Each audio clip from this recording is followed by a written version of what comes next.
Hello, everyone. Welcome to Gen Z on Gen Z, the podcast that breaks down the generation so you don't have to. You got your two hosts for the day. I'm AJ. And I'm Lilia. And we're so excited because today's episode is going to be all about nostalgia with our two very, very special guests. Sarah Madey, the Senior Director of Global Brand Strategy and Marketing at Hasbro, and Olivia DeLorenzo, a narrative designer at Hasbro who also happens to be Gen Z. So today we are talking a whole lot about nostalgia. It has been this omnipresent theme within Gen Z culture over the past 10 plus years, I would say at this point. And Gen Z just keeps coming back to it, especially post-pandemic. We've seen this real desire for this escapist approach to the past to find a sense of comfort in the present and the daunting future, which we'll get into in just a bit. But Gen Z as a generation is the most nostalgic, with around 15% feeling nostalgic or preferring to think about the past rather than the present. And nostalgia as a hashtag on TikTok in particular has over 19 billion views, which is just crazy. The proof is in the pudding, people. Literally. It's telling you everything you need to know. So with that in mind, today we're going to talk about three key things. One being what's driving Gen Z's nostalgia boom, nostalgic trends that we're seeing bubble up in culture, and then, of course, how your brand can tap into nostalgia marketing at large. And we are so thrilled because we have two wonderful guests with us today who just are masters at all things nostalgia. So you're definitely going to learn more than a thing or two from these two lovely ladies. Welcome. Yeah, welcome you both. Thank you for joining us today. Great to be here. Why don't you guys just tell us a little bit more about what you do at Hasbro and how Hasbro just speaks to nostalgia kind of at large? Yeah, sure. So I can get us started. My name's Sarah Madey. As you mentioned, I'm the Senior Director of Global Marketing for the board game team at Hasbro. And this covers our entire slate of board games, from preschool games like Candylands to family games that you probably grew up with and maybe have some nostalgia for, like Monopoly and Clue. Some of our more strategic offerings in the Avalon Hill portfolio, we're getting into all new sectors like card and party. So a lot going on at the board games team. And my team in particular, we are responsible for marketing our games and building our brands and building a world around those brands. So anything that falls into the category of doing that, that's what my team is responsible for. Such a magical job. I grew up with board games. They're a big part of my life. So it is very magical to now be in the business of marketing them and bringing new board games to people and families and my own children. So it's a really special role. And just to answer your question about Hasbro, I mean, it's a 100-year company. We've been creating magic through play. We have a huge portfolio of truly iconic brands, from Transformers, Power Rangers, Nerf, all the board game brands that we have. And so much of what we do is about connecting generations through play, right? 100 years of brands. That's a lot of years, and that's a lot of memories. Yeah. And there's a lot of nostalgia baked into that. And a lot of our brands, particularly the brands that Olivia and I work on, they've been around for generations and connecting people through generations, like grandmother who's now playing Candyland with her granddaughter. I mean, that's so sweet. Yeah. And we have a lot of big brands that are going through some big anniversary moments. Clue, we're in our 75th year. Monopoly has a big 90th anniversary coming up. We can't believe that. And, we're making core memories for so many people. And as we think about nostalgia, it's such an important piece of what we do, but our job and what we spend probably the most of our time thinking about is how do we build new core memories by innovating against those core brands, those brands that have been around for a really long time, refreshing them, thinking about how to provide a new experience for fans, and expanding on how we bring them to life through that great product innovation. Very fun, very much nostalgia, very much on our minds all the time with these wonderful legacy brands. Love that. And I'm Olivia. I'm a narrative designer. And in short, I like to say that means I do all the words on our games. In long, it's much more than that. It's story and thematic development, character development when necessary, flavor copy on cards. So like quips and jokes and getting people into the world of our games. Oh, that's so fun. I know. Very fun. Very silly. Sometimes I cannot believe that this is my job. It's really a dream come true in many ways. Naming games and then writing instructions. So if you're the kind of person that actually reads board game instructions, you're my favorite kind of person. Olivia, your job is amazing. That's so cool. Yeah, it's real silly and goofy. Sometimes I feel so privileged complaining about it. I'm like, oh, I had to write these board game instructions. It was so stressful. Yeah. And my best friend who works in like green energy was like, okay. Yeah, like you have the most magical and whimsical job description. But it is a lot of like making sure that people are able to form new memories with our brands. Mm-hmm. Like you're never going to be able to play the game and make memories if you don't know how to play it, right? And so we have to write instructions that people feel like are fun and interesting. Something you said, Sarah, too, just the magic through play, I think is really the crux of what we're talking about today.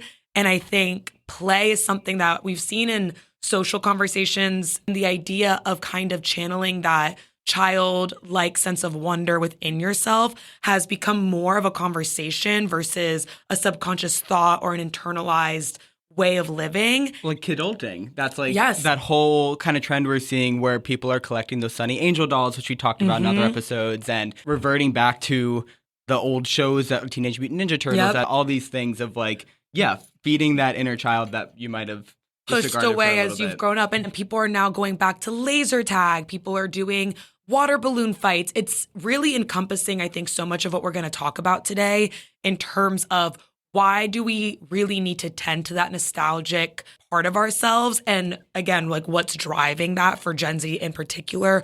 What is the why behind us going towards these things that remind us of a time that once was? It's really Gen Z's way of seeking comfort in a time that feels so chaotic. It's a very post-pandemic mindset. But I think the pandemic was really that critical moment for a lot of Gen Zers to sit with themselves and really have that time and space to just crave comfort and crave things that once made them feel good in a time that was really scary and a time that deprived them of a lot of connection. And so I'm curious specifically, Olivia, how have you navigated as a Gen Z person tending to that part of yourself when you felt like, you needed an escape, or what do you kind of move towards in terms of nostalgic fueling? Predictably, games. I play a lot of video games. I've been really into this Wario game that's on the Switch that reminds me of a game that I played when I was a kid on the Wii. Fun. And forcing all of my close friends to play with me and recreate the experiences that I had playing it as a kid. So games, a lot of games. I feel like the experience of play I find very comforting. I've always found very comforting. I got really into board games actually during the pandemic. Yeah. Just like you said, scary time, couldn't leave my house, a lot of uncertainty. And also during my senior year of college, which was like a lot of uncertainty on top of that, right? So I found it really comforting to just be able to sit down and play board games for hours on end and feel like I was connecting with like my inner child a little bit. Yeah. So a lot of that. And then like moving my body, I think is also a good way to do that. I've been thinking about getting into pickleball because I feel like that's very like approachable, fun. It feels like a game that you would play in gym class, right? The girlies love pickleball. Yes. We could do a whole episode on pickleball in itself. People really love that game. Yeah. But again, it's like it's that nostalgia of things that you would play in gym class, these things that get us to disconnect from what we're doom scrolling on and how we're kind of interacting with the world around us. And another part of this is this idea of faux nostalgia. I'm not sure if you guys are familiar, but Gen Zers tend to reflect back to times or find comfort in times that they weren't even really alive for. And so I think that's also really interesting. And I'm sure you see that with your legacy games as well. There's like this nostalgia that comes from Monopoly. You said it's the 90th anniversary, Sarah. Like there are kids who are nostalgic for a thing that was created so far before their time. And we see this with artists like Olivia Rodrigo. She was born in the 2000s, but her whole brand is very 90s influenced. It's very like punky and grungy. So I'm curious, what would be your faux nostalgia yearning? Like what's a time that you kind of long for and crave for that wasn't necessarily when you were on planet Earth? I think for me, it's probably music. I love jazz, and a lot of the jazz that I love, I wasn't born for when it came out. I love this idea of jazz clubs and kind of the gritty, loud, very immersive experience of being in a dark space that's just consumed by music, and there are no phones, and everyone's a little bit fancy, and everyone's totally focused in on the moment. I sometimes long for a period of time where music was just a little bit different, just a little bit simpler, yeah. But there are a lot of things that I could put into that category. Even I love to travel. It's a big part of my passion and what my family likes to do together. But everywhere we go, we have seen a sneak peek of it because we've seen it on social media and we've kind of mastered travel. But there is a little bit of magic in traveling and having a completely unknown experience ahead of you. And that first look at something that you have not seen in any capacity on Insta or TikTok or in a book. And so for me, the idea of this uncharted, completely unknown travel experience that's nearly impossible to get today is probably something that I would be a little bit nostalgic for. I've literally never heard anyone put language to that. I think it's so inherent to our behavior when traveling to look things up, to plan an itinerary, to do this and that. But you are so right. There was a time where people just did things and didn't know what it looked like or what other people thought of it.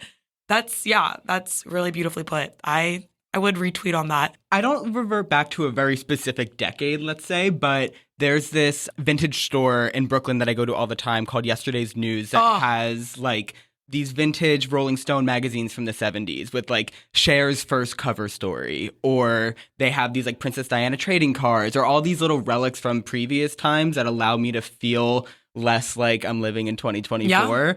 So it's kind of like a curation of those little nostalgic moments. But of course, there's also music reverting back to like Joni Mitchell, Fleetwood Mac, those type of artists that I didn't even grow up with, but I'm rediscovering it for myself and finding comfort in that. So it's mainly like nostalgia through media that I resort to. Yeah. How about you, Olivia? Probably fashion.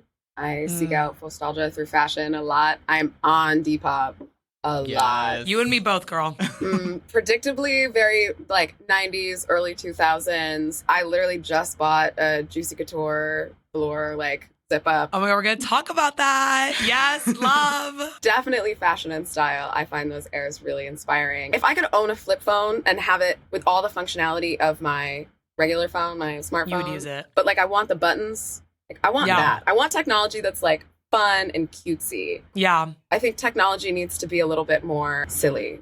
Yeah.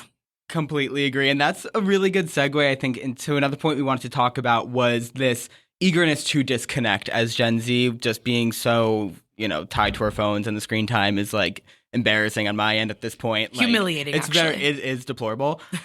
So they're resorting back to this analog lifestyle. My old roommate, when I lived in Los Angeles a few years ago, had a flip phone that he would use only on the weekend. So he could stay present in the moment. Or we're seeing this rise in Luddite clubs, which are basically like groups of teenagers in New York who meet at the park, no phones. They literally bring nothing, maybe just their wallets, and take that time just to connect and be with each other. Or book talk. It's putting your phone away, reading a book, actually talking about it with people as opposed to texting. So it's really just this rejection of the pressures that we see from technology or from work or from school if you're a younger Gen Zer. Finding those ways to disconnect and become a little bit more analog in our day-to-day is a really interesting manifestation of nostalgia. I completely agree. And I'd be curious, Sarah, specifically, how have you seen this idea of disconnecting or this trend of disconnecting amongst your Hasbro consumers? Has that been something you guys have tapped into? Has it been a conversation?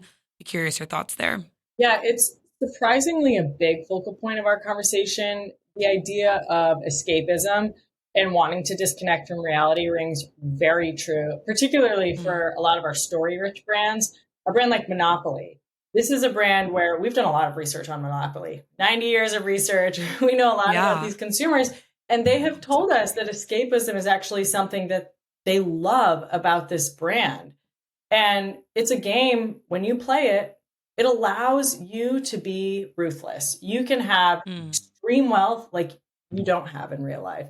You can own an entire city block and it feels good. You can bankrupt your Nana and your daughter and your daughter, and there's no shame and there are no repercussions. And this idea that you can escape into this very playful world that's opulent and villainous and mischievous at the same time, and you can live out this like very fabulous fictional version of yourself while you're playing is something that people actually love. This like immersion and temporary disconnection from the real world. And there's some really funny content actually on TikTok of people making videos embracing this notion of them taking on this new persona. Like one of my favorites that continues to make the rounds every couple of years. There's a mom, you've probably seen it, who's filming her son.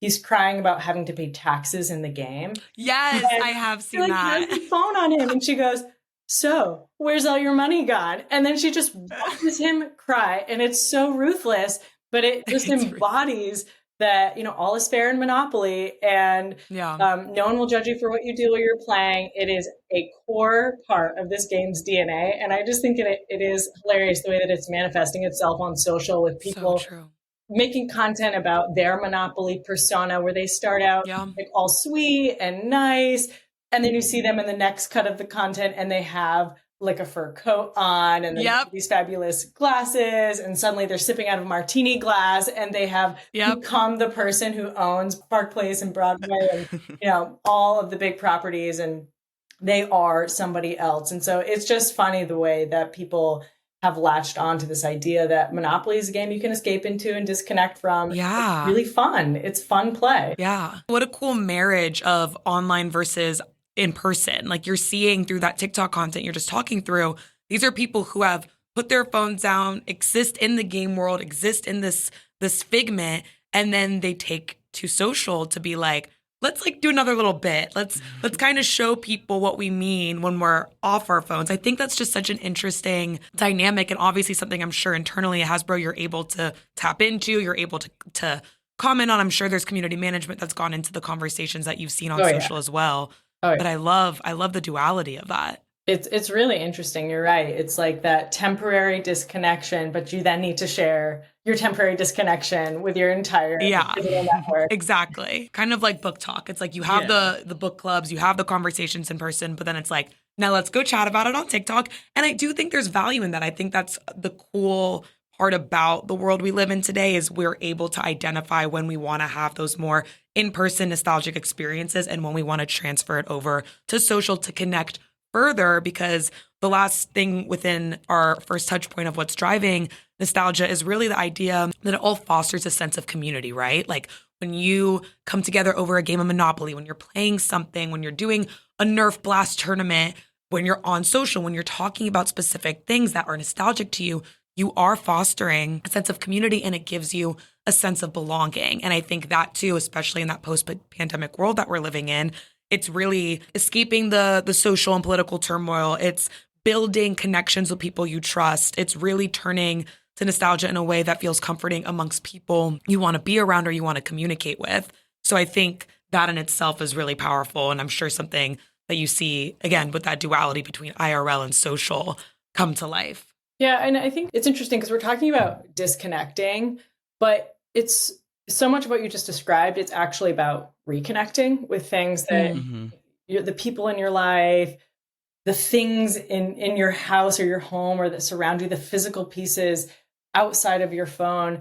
And you're exactly right. In the pandemic, we saw this burst in gameplay because people were bored out of their minds. They're stuck inside with maybe one or more people, and watching TV is not engaging. Sitting on your phone, it can get boring after a time. And what we saw is that there was a burst in gameplay activity, and people played lots of games, and they fell in love with games all over again, like many of us mentioned on this call.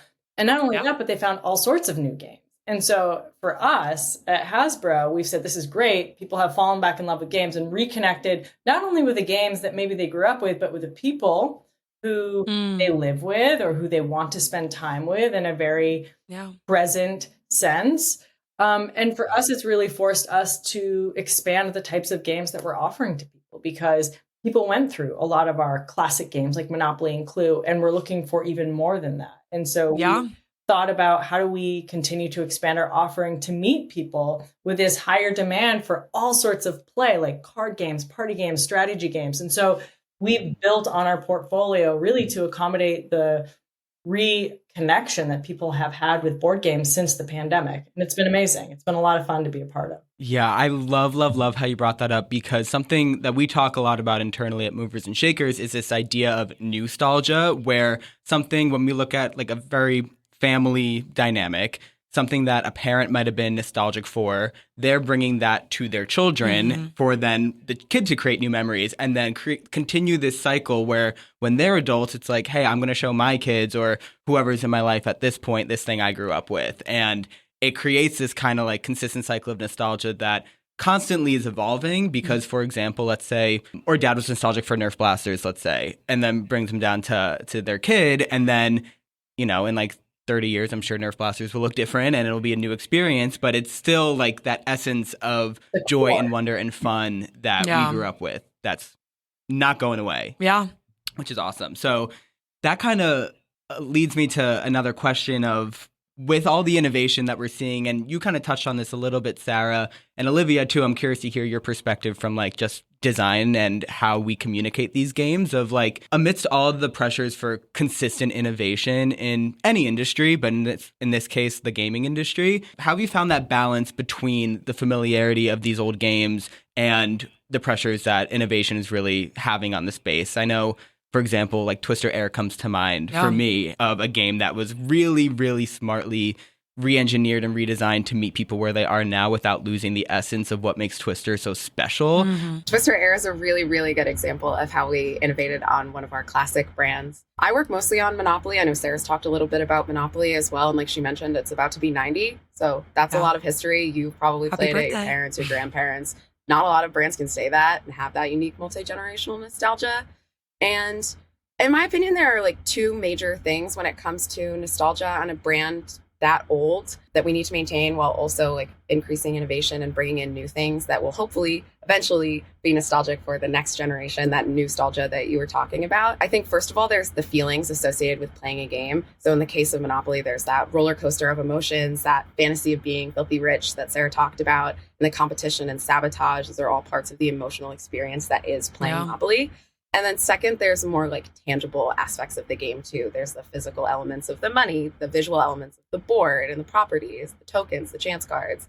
And so what we try to do from a design perspective is take some of the emotional stuff and some of the physical stuff and then some of that new innovation and find a way to marry it all together. Like you said, Twister Air, great example. Another good recent example is Monopoly Knockout. We changed the shape of the game board, but we kept a lot of the visuals on the game board. All the properties were the same.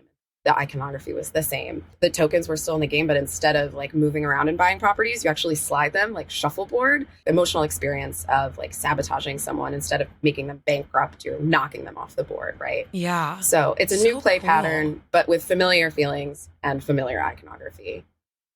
I love that. I'm also curious just what your guys' internal process is like, how, I guess it's probably a lot of research and social listening, but how are you kind of bringing these insights, or how you're cultivating these insights? Where are you guys looking to figure out what your audience is desiring at that given moment? Yeah, it is a lot of testing and a lot of research and a lot of just going. We have it internally, we call it Fun Lab. And so we'll take a game into Fun Lab with some families and just see how they feel about it. Like, what elements of this game do you really like? Do you want to keep forever? And what elements can we change and innovate on? What do you want to see from us? And it's really important that it's an iterative process because sometimes we'll go really far in one direction. We'll take too much out of a Monopoly game or a Twister game, and it won't feel like the brands that people love anymore. Or sometimes it'll be too similar and it won't be innovative enough. And getting that equation right is really challenging. So it's really important that we are consistently checking in with our players and making sure that we're delivering on exactly what they want. Wow. Yeah, agree. I think you nailed it. It is about keeping the essence of the brand and maintaining that, but also addressing things that people don't like about the brand. That's a big part of it, is what do you love? What do you not love? Or what do we see people struggling with when they go into these Fun Lab sessions? And the classic games, because so many of them have been in our portfolio for 50, 75, 90 years, these are games that we focus a lot on when it comes to bringing innovation, keeping what people love and reminds them of what they grew up with, but bringing a fresh, modern, exciting twist on it. And there are a couple of examples that I personally love because I grew up with these games, but I think that they really embody exactly what we're talking about with this. You keep your essence, but you provide a little new excitement and fresh twist. And one of those is Perfection. Did you guys play Perfection growing up?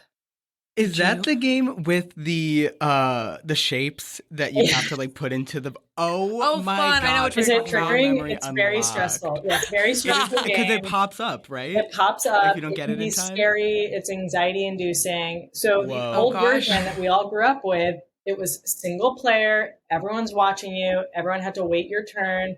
If you won, there was no pop, which could be good or bad, depending on how you feel about the pop. And we looked at that game and said, how can we make this better, more engaging, more of a thrill?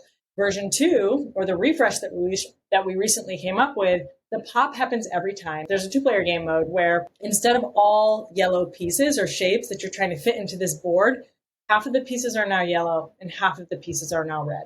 So you could play by yourself if you want and get the same experience. Okay. Or you can play and race head to head with another person, which is great because games are sociable and you're looking to reconnect with other people.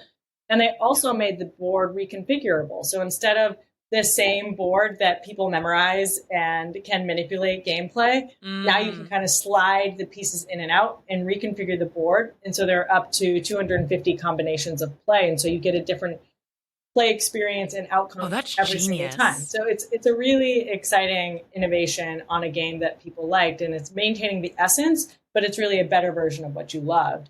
Yeah. Another one that we recently went through a refresh for is Guess Who? And this game I love that game and want to bring up because yes, we enhanced the game. The old version was more difficult to set up. The characters lack diversity. The new version is easy to assemble. The characters are much more diverse. 2-sided characters, so there's more ways to play. You can fold it up, bring it with you. It's portable. So many great things about it. But I think one of the most interesting things about the Guess Who refresh is really what people have done with the game from a content perspective and the way that people's behaviors have played when they change. And there's this trending content play on channels like TikTok and Instagram called Subjective Guess Who. And it is wildly funny. If you haven't seen it, go look it up. But you'll be playing Guess Who, and the questions you'll be asked have nothing to do with what your person looks like, but more about what you think they are. I'm obsessed with that. It's amazing. Like, is your person a Disney adult? Did your person school uphill both ways? Like, is your person sharing recipes on Facebook? And it is, you can watch hours of that content and never be bored. It is very interesting. Yeah. Well, I think that just speaks so well to just another facet of Gen Z's relationship to nostalgia, because they're rewriting the script of how they want to interact with these types of things and really making it their own, which I think is a good segue into, we quickly want to just run down the list of some other nostalgic trends that we're seeing bubble up. So there's something I'll start off with and I'll pass it off to you is records. And when we think of music, we know that the record and vinyl industry is booming. Per Billboard, the top-selling vinyl in 2023 was Taylor Swift's 1989 Taylor's Version, sold over 1 million units, marking the largest yearly sales total for a vinyl album since Luminate, which is a provider of music stats and data, began tracking sales in the 90s. That's insane. So it is like out of the actual time when people were buying vinyls to now, 2023 is when it had the highest year. That's so crazy. Yeah. It like makes me giddy, but it's also such a, I mean, I think that's like a parallel, right, with board games and in-person games. It's like, it's almost when you've convinced yourself that technology has taken over and there's no going back and there's no play. You see stats, you hear stats like that, you know things that we're learning on this very call about games. It's like, no, we do crave the past, and that's just a crazy proof point. Yeah. That's wild. I mean, yeah, obviously it would be Taylor Swift. That's crazy. Yeah, of course. The other trending thing, which I know, Olivia, you just said that you got your juicy little set. Y2K has been, it's just unbelievable how it's taken over the fashion, the lifestyle, the flip phone, the movies. Like, we're going back to watching all those rom-coms and we're talking about them. And Sex and the City is on Netflix now. Like, all these things are coming back. I think it's a funny thing because it's becoming so trending, right? And there is like this kind of line that you could cross to make it a little too older generation, let's say, or you can teeter on the line and still be very trend forward. So curious if any thoughts at all on that, Olivia, just as a person who seems to be subscribed to that kind of fashion or nostalgia. Yeah, I think one thing about the 90s and early 2000s, like Y2K era nostalgia that makes it so appealing is that it's really hopeful. I think we have reached a point with technology where it feels like it's moving very quickly. And it can almost be a little bit overwhelming. It's like so ingrained in our lives. It's normalized and it's moving very fast. But the Y2K sort of era technology was like, it was newish still. It wasn't quite as big a part of our lives, but there was a lot of hope for it becoming part of our lives, right? Like, I think there's a sense of almost like naivete associated with that era when it comes to our relationship with technology. And so I think that's kind of an interesting part of it that makes it feel like warm and fuzzy. Yeah. And then also the fashion was just like cute and fun. Like, I playful. Think it was literally playful. Very playful. Totally agree. And like comfortable. Sometimes fashion can be uncomfortable and stressful and a lot to think about. And sometimes it's nice to just put on a tracksuit. And I feel like so much of what you just said too, it's obviously delving into the emotional component of it all, which I think this whole episode, it's all rooted in deep, deep emotion. And so, yeah, even Y2K being that hopefulness you mentioned, I totally agree. Like, I think sometimes I can just skate by and just think it's cute and fun. But yeah, you're right. When you really think about what was going through our heads, at least for me, when I had my like Envy flip phone and I was like texting on the keyboard and I was so excited about being this fun, loving teenage girl in high school with my hot pink iPhone and my Uggs and my pink yoga pants and my Abercrombie and Fitch little tee. So excited. I know. Yeah, I literally am because, I mean, literally nostalgia. It feels so exciting. Yeah. And something I'll just add in before we kind of start wrapping up and talking about how brands can really participate in this idea of nostalgia marketing is actually a case study or an example of a brand tapping into Y2K that is not Y2K at all. So it was Kraft Mayonnaise and it was Juicy Couture. And they created this Smooth Lovers collection of Juicy Couture tracksuits. And this was, I think, in 2021 or 2022. And basically, the two brands came together because the tracksuits really like reflected the velvety smooth texture of the mayonnaise. So their whole thing was like velvety smooth, and they had this whole social play of like, if you remember the Paris Hilton, Britney Spears, Lindsay Lohan era of paparazzi, they did it with the mayo tracksuits, which were like cute, which is a really interesting way for a brand that, again, has no relationship, maybe like on paper, to Y2K, that really like found a really smart way in. Yeah, they found a through line to engage with the conversation. Yeah. But enough about mayonnaise, enough about tracksuits. Let's talk about how your brand, for all you listening, can take part in nostalgia marketing, whether you are skincare, whether you're gaming, whether you're fashion. Sarah, I'll first pass the mic to you if any tips come to mind that you want to share. Yeah, I think it's really all about building on the themes we've been talking about. It's building on your core and what people already love about your brand. So I like to think about it as core plus. Like, how can you modernize and refresh those iconic, beloved elements of your brand and reduce the things that people don't like about the brand, the pain points? I like to think about when I was in college, I bought a classic Nintendo gaming system off of eBay, and I bought all the games I loved growing up: Bubble Bobble, Mega Man, Donkey Kong, Blades of Steel. Oh, I don't know if you all played. I know, I remember. Yes, but it was core to my childhood, and I could not wait for this thing to come in. First gaming system I ever had. I played it for hours growing up. It was what I played with my cousins. It was what I played at my house with my brother. And when it came in, I was totally underwhelmed by the experience that I had when I finally hooked it up and threw in the cartridge. I couldn't save my play. The games felt very simple. The graphics felt old. Like, this idea that I had built up in my head did not deliver with the original system. And in hindsight, what I really wanted was a completely modern take on those brands that I love. And I just didn't realize it until I had spent like all of my college funds on this eBay model of this system that I probably resold like a few months later. But when you think about our brands, it's exactly that. We obsess about the consumer experience, particularly these classic brands that we spent a lot of time talking about, giving them a reason to come back. Clue, like, this is one that I love a lot. It's its 75th anniversary this year. We refreshed it in 2023.